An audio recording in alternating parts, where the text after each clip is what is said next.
اقبال کہتا ہے شیخ بہت اچھی ہے مکتب کی فضا لیکن بنتی ہے بیامام فاروقی و سلمان۔ اے شیخ بہت اچھی ہے مکتب کی فضا لیکن اندر بہ کے تسبیحاں رولنا اور بات ہے جی۔ تے جنگ یرموک وچ اپنے قمیض اتار کے میدان جناب مارکے وچ اتنا حضرت درار بن ازور دا گل وچ ہو رہے اینج کر کے صحابہ تے اتھے جناب ایک گل کرنی خالد بن ولید دی، انہیں کیا نا مہان نے انہیں کیا تھانوں پتہ ہے تھانوں بھوک ننگ مدینے تو کٹ کے لے آئی، سارے صحابہ کھڑے، جرنیل سارے، ابی بن کعب بھی کھڑے، ابو ہریرہ بھی کھڑے،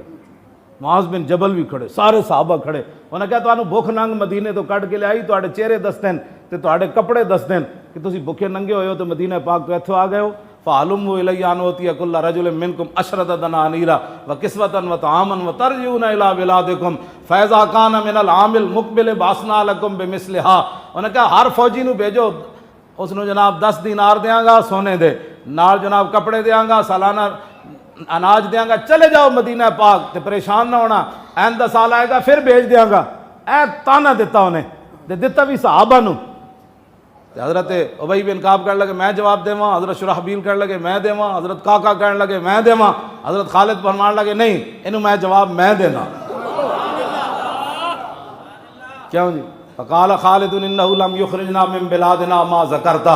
غیرو، فرمایا نہیں نہیں اینج گل نہیں جی میں توں کیتی اسی بھکھے ننگے ہوئے ہیں مدینہ پاک تو تاں تواڈے علاقے چاہیاں، اے گل نہیں غیرو، اے گل وچ ہو رہے، ہاں جی گل وچ ہو رہے، کی گل ہے؟ انا قوم نشرب الدماء وانہ بلغنا انہ لا دم اطیب من دم الروم، فرمایا ہم محمد عربی کے وہ غلام ہیں جو خون پیتے ہیں۔ توجہ جی، انا قوم نشرب الدماء، پیچھے ہزارہ صحابہ کھڑے، کسی ایک نے بھی نہیں کیا استغفر اللہ، ہم کہاں خون پیتے ہیں، خون تو حرام ہے۔ انہوں نے پتہ سی بابا جڑی گل کر رہا ہے تو جواب یہی بنتا ہے، ہمارا تھوڑی ہلکی بات کرے، ہلکی۔ خالد بن ولید کی کہتے ہیں دیکھو جی ہم بڑے شریف لوگ ہوتے ہیں، دیکھو جی اسی بڑے صوفی لوگ ہوتے ہیں، اسی تو مکھی بھی قد نہیں ماری۔ یہ جواب بنتا سی، اے جواب بنتا سی جڑا خالد بن ولید دیتا، جنہوں نے حضور نے فرمایا سیف من سیوف اللہ، کہ سیدنا صدیق اکبر خالد بن ولید نو ویکھ کے فرماندے ہو سر عجزت النساء وان یلدن مثل خالد بن الولید، فرمایا قیامت تک ماما بانج ہو گئیاں، ہن خالد یا پتر کسی اور نہیں جمنا۔ انما خلق اللہ عزا للاسلام وللمسلمین، ہاں جی وذلا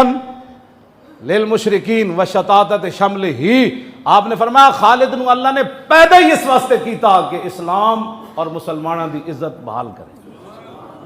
اور کافراں نو ذلیل کر دے اور انہاں دے لشکر الٹا کے رکھ دے۔ اے خالد بن ولید، اے سیدنا صدیق اکبر فرماتے تے ہن خالد بن ولید کی کہندے اسی شریف لوگ ہوندے ہاں، اسی بڑے صوفی لوگ ہوندے ہاں۔ آج یہ نا پوری دنیا دے معذرت خانہ دین پیش کر کے کیتا، آج گھر وچ بھی رہن دا، گھر دے وچ بھی سورہ انفال کٹا بیٹھے۔ صحابہ دے بارے تسی گلاں کردے ہو، تسی تا اپنے ملک جڑا اسلام دے نام دے نافذ ہویا ایتھے اسلام نو دیس نکالا دے دیتا ہے، صحابہ تے اوون جنہاں 2 سپر پاوراں ڈھا دیتا ہے ان کر کے۔ گل کرن لگے بندے نو حیا نہیں ہونی چاہیے، تو صحابہ دے بارے گلاں کرنا،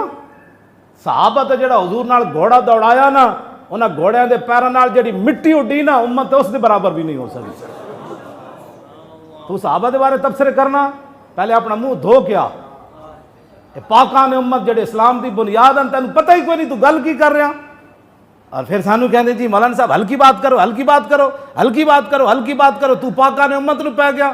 تینوں جنہیں مشورہ دیتا انہوں کو پوچھ تو صحیح صحابہ دی کی شان ہے۔ ہاں جی حضرت ویسے کرنی خیر التابعین ہونے کے باوجود واشی بن حرب کے پہلے مقام کو چھو بھی نہیں سکتے،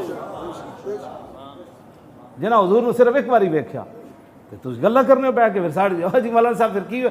تین پتہ ہی کوئی نہیں ہے، سارے فیصلے امام اعظم ابو حنیفہ تے اعلیٰ حضرت بریلوی تک تے داتا صاحب تے سلطان الہند تے سارے دین نہیں سمجھے۔ آج ہر بندہ اٹھ کے دین دے بارے تسی دے ذمہ دار ہو، ہاں جی تسی ذمہ دار ہو، ہاں جی تسی ذمہ دار ہو انہاں دے جڑے ساڑھے بار بہ کے گلا کر دے ہو۔